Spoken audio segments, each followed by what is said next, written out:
So first you want to fold it diagonally onto the side.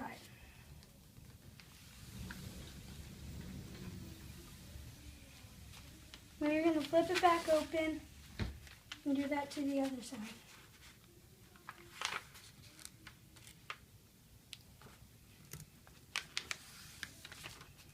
And then you're going to double fold the airplane with a spike.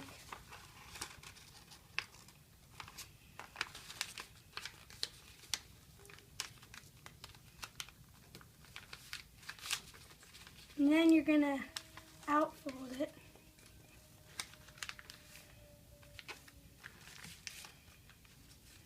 Bring the end spike, fold it like that. Flip it around and do the other.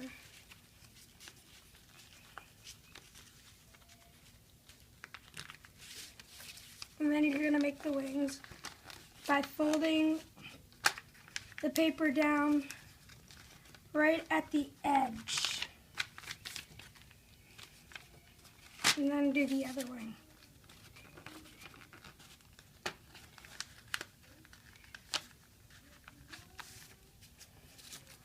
And there you go.